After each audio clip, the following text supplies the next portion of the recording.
Los aztecas fueron un pueblo multiétnico que existió en el área central de Mesoamérica durante el periodo posclásico y que se mantuvo ahí hasta la conquista española en 1521. ¿Qué? ¿Otra vez los aztecas? ¡No mames!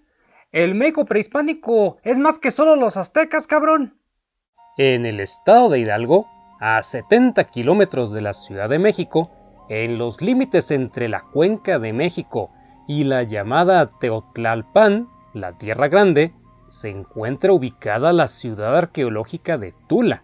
La región cuenta con el suministro de agua que aportan los ríos Tula y Rosas, aprovechado desde tiempos antiguos para la agricultura, por lo que fue una zona rica para la producción de alimentos.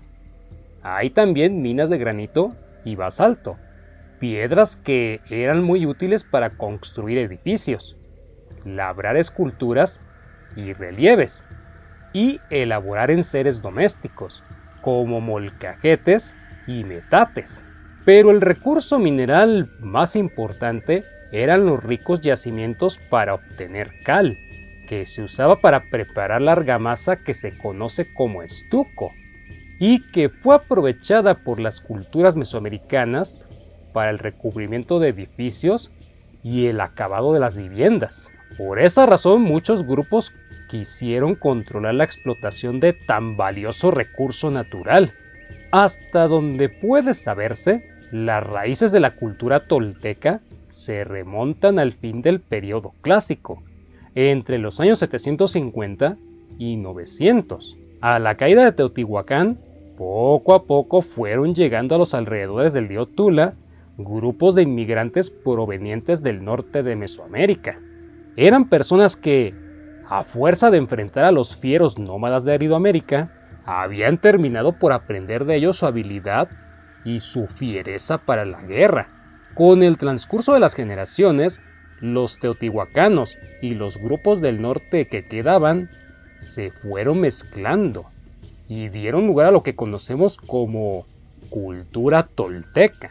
La fundación de Tula hacia el año 900 de nuestra era inauguró en el centro de México el periodo posclásico, que va del 900 al 1521.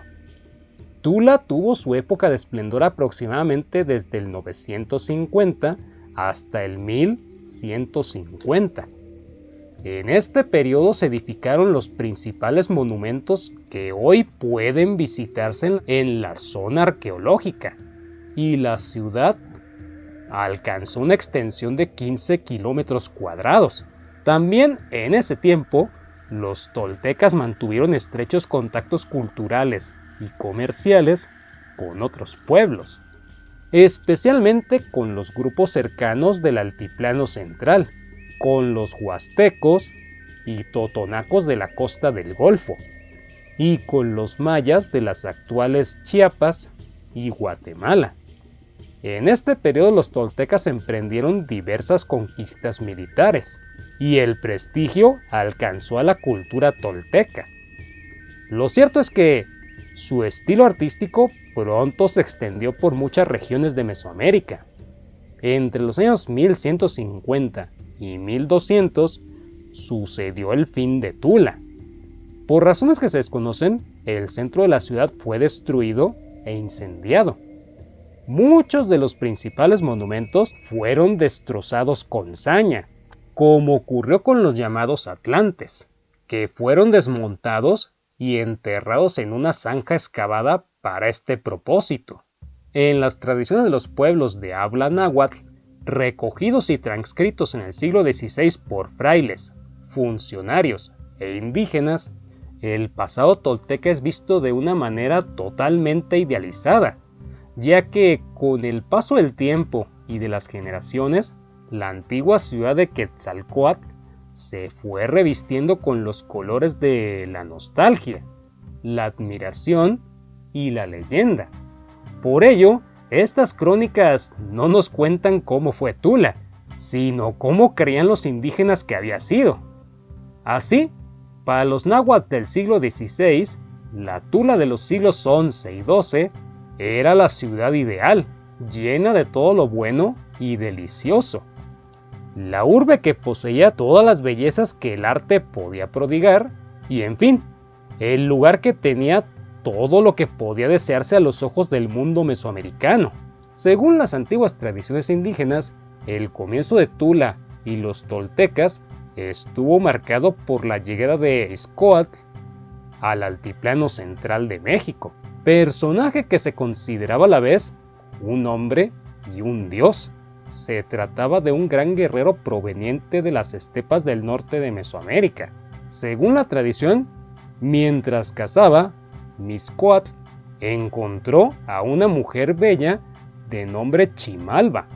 Al principio Mixcoatl trató de flecharla 4 veces, pero ella esquivó sus flechas.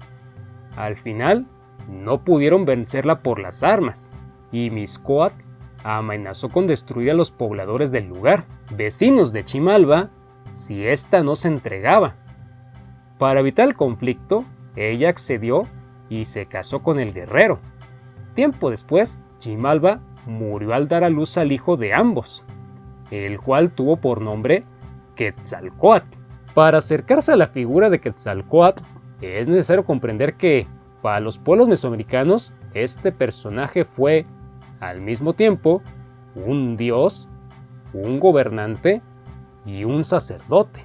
Las crónicas hablan de una primera etapa en la vida de Quetzalcóatl, como un joven y apasionado guerrero que emprendió exitosas campañas militares contra sus vecinos, y de esta manera consolidó el poder de Tula. En una segunda etapa, las tradiciones mesoamericanas presentan a Quetzalcóatl muy distinto. Se habla de un hombre anciano, retirado de la vida pública y dedicado al sacerdocio. Fue en esta segunda etapa cuando Tula alcanzó su mayor desarrollo. Por ejemplo, se dice que Quetzalcóatl se había retirado a sus casas elaboradas con lujosos materiales, como oro, plata, turquesa, conchas marinas y corales. La ciudad también poseía casas recubiertas de plumas preciosas de quetzal y otras aves tropicales. Por otra parte, se menciona que los toltecas gozaban de pródigos frutos de la naturaleza, como calabazas gigantes, mazorcas de maíz tan grandes que tenían que ser cargadas por 2 hombres, plantíos que producían cantidades inmensas de cacao y algodón que nacía teñido de varios colores. Claro que esto debe ser interpretado como una metáfora de la riqueza y magnificencia que alcanzó Tula en la memoria de los grupos náhuatl posteriores. Así, también algunas tradiciones afirman que los toltecas fueron sabios que fundaron todos los campos del conocimiento antiguo: la medicina, la herbolaria, la astronomía, el calendario y la minería. Hoy sabemos que estos conocimientos eran muy antiguos en Mesoamérica, por lo menos de la época de los olmecas del preclásico, mientras que otros logros se debían a la cultura teotihuacana. Pero los indígenas del siglo XVI, al final del periodo posclásico, creían que eran un legado que debían a los toltecas. Tula, la antigua ciudad de los toltecas, sobrevivió gracias a una intensa explotación agrícola de las tierras que los ríos Tula y Rosas regaban. Los toltecas también desarrollaron una gran producción artesanal, especialmente de cerámica y obsidiana. Tula estableció un intenso comercio de cerámica para usos rituales con la Huasteca y Chiapas. También comerciaron piedras preciosas como el jade y la turquesa, en lugares tan distantes como el norte de Mesoamérica y el sureste. De igual manera, los toltecas importaban finas conchas de las costas tanto del Pacífico como del Golfo de México. Además, las crónicas refieren la existencia de un importante tianquistli, antecedente prehispánico del actual tianguis. Esto es el mercado indígena. En él se reunían productores y mercaderes de muchos lugares de Mesoamérica, y lo mismo se intercambiaban productos de primera necesidad, como leña y alimentos, que artículos lujosos y exclusivos, como joyas y pieles de animales exóticos. La sociedad tolteca tenía un grupo de poder al que pertenecían los gobernantes y los sacerdotes. Al parecer los artesanos ocupaban una posición ventajosa y su labor era muy estimada. Sosteniendo la sociedad estaban los agricultores que vivían en los alrededores de la ciudad. El gobernante tolteca recibía el título de Tlatoani, es decir, el que manda. Este gobernante presidía una alianza política y militar llamada Excan Tlatoloyan, que significaba el lugar de gobierno de las tres sedes, y que estaba formada por tres ciudades: Tula, la principal, Otumba y Cualcán. Tanto el cargo de Tlatoani como la institución del Excan Tlatoloyan fueron retomados por otros grupos náhuatl posteriores, como los mexicas. Al parecer los toltecas poseían una religión muy similar a la de sus herederos, los mexicas de Tenochtitlan.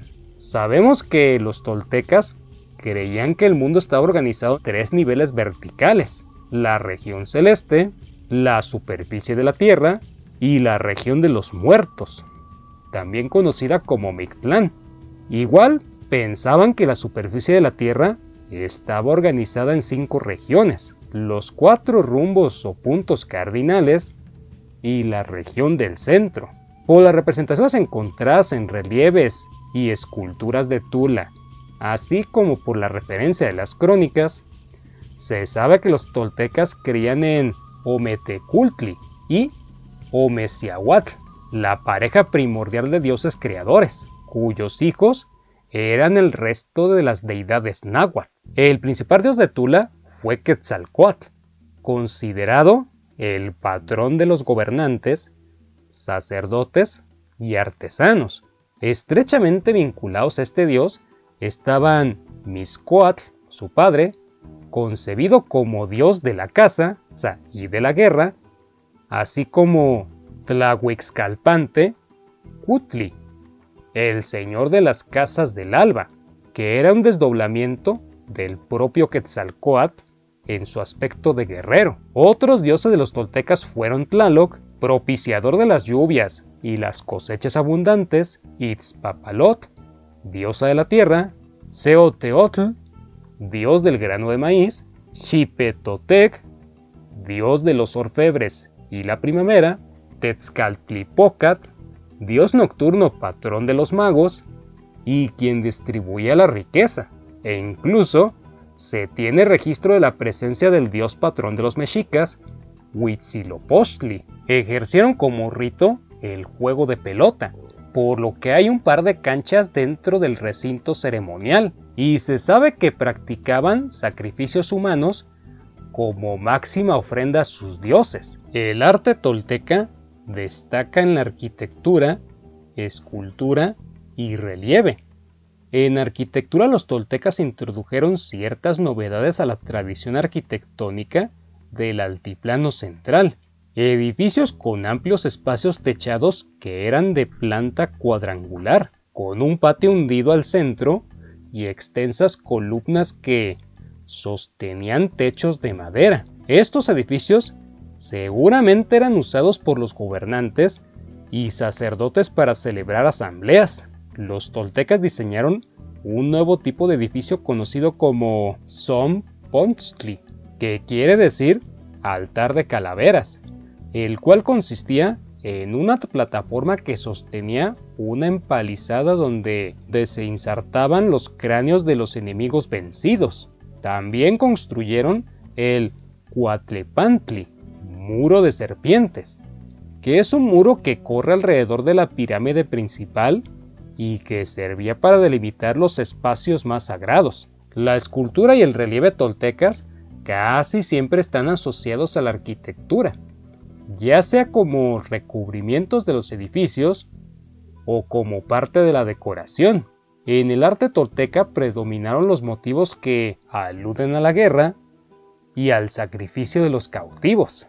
Por ello, Existen abundantes relieves con representaciones de procesiones de gobernantes guerreros, mostrando sus atuendos, divisas y armas. También se representan procesiones de aves y animales fieros como águilas, jaguares, pumas, lobos y coyotes que devoran corazones humanos. Igualmente, se han encontrado relieves representando jugadores de pelota, ofrendas y símbolos de guerra. Los toltecas introdujeron en el altiplano central las esculturas conocidas como chacmol, que son figuras humanas recostadas con las piernas flexionadas y que voltean a un lado y sostienen una vasija. Asimismo, hicieron esculturas monumentales, los atlantes de Tula, que más bien parecen columnas y que estaban cubiertas de relieves que representaban guerreros portando armas e insignias. Los toltecas también desarrollaron el trabajo de artículos elaborados, como mosaicos de conchas marinas. En especial, hay que destacar una vasija que representa un rostro humano emergiendo de las fauces de un coyote y que está recubierto con finas placas de concha nácar. También se ha conservado un peto ritual hecho con 1600 placas de concha roja. Los toltecas fueron grandes carpinteros y además elaboraron pinturas murales con motivos de animales como el venado. Tanta fue la fama de los toltecas como artesanos que su nombre se volvió sinónimo de artista. Según las historias que relatan los antiguos náhuatl, Quetzalcóatl, ya anciano, presidía tranquilamente las riquezas de los toltecas y la prosperidad de la ciudad cuando un grupo de dioses decidió poner fin a esa situación. Se trataba de los dioses Tezcatlipoca y Huitzilopochtli. Para llevar a cabo sus planes, Tezcatlipoca pensó en confundir a Quetzalcóatl y hacerlo abandonar su vida de sacerdote. Tezcatlipoca se transformó por medio de la magia en un hombre viejo que llevó medicina a Quetzalcóatl, quien, ya anciano, padecía de diversos achaques. El sacerdote tolteca no dudó del recién llegado y tomó un poco de la medicina que le ofrecía y, como momentáneamente se sintió bien, bebió más. La supuesta medicina era en realidad pulque elaborado con hongos alucinógenos que provocaban visiones fantásticas. Después de ingerir esta medicina, Quetzalcóatl se intoxicó y perdió la conciencia de sus obligaciones sacerdotales. Dejó de orar a los dioses, olvidó de prescindir los ritos y ya no celebró sacrificios. En otras palabras, dejó de ser el sacerdote de los toltecas y perdió el favor de los dioses que habían engrandecido a Tula. Contaban los ancianos náhuatl que después de que Tezcatlipoca hubiera perpetrado otros engaños, Tula y los toltecas dejaron de recibir los dones divinos. Por esto, los campos dejaron de producir alimentos, el maíz y la calabaza dejaron de crecer, mientras que las bellas aves que engalanaban la ciudad emigraron a lejanas tierras, cundieron las enfermedades y la otrora próspera Tula se fue convirtiendo poco a poco en una tierra seca y árida. Finalmente el mismo Quetzalcóatl, vencido y carcomido por la culpa, tuvo que abandonar su ciudad. No conformes con la destrucción de Tula y la derrota de Quetzalcóatl, Tezcatlipoca y Huitzilopochtli lo emboscaron en el camino y le robaron lo último que poseía. La Toltecayot era todo aquello que era propio de los toltecas y los distinguía como pueblo. Esto es, sus habilidades artísticas y sus conocimientos. Si te gusta mi trabajo, por favor, suscríbete, activa las notificaciones y comparte el video con tus amigos. Eso es algo que me ayudaría bastante. Mi nombre es Ajay López y te deseo un día histórico.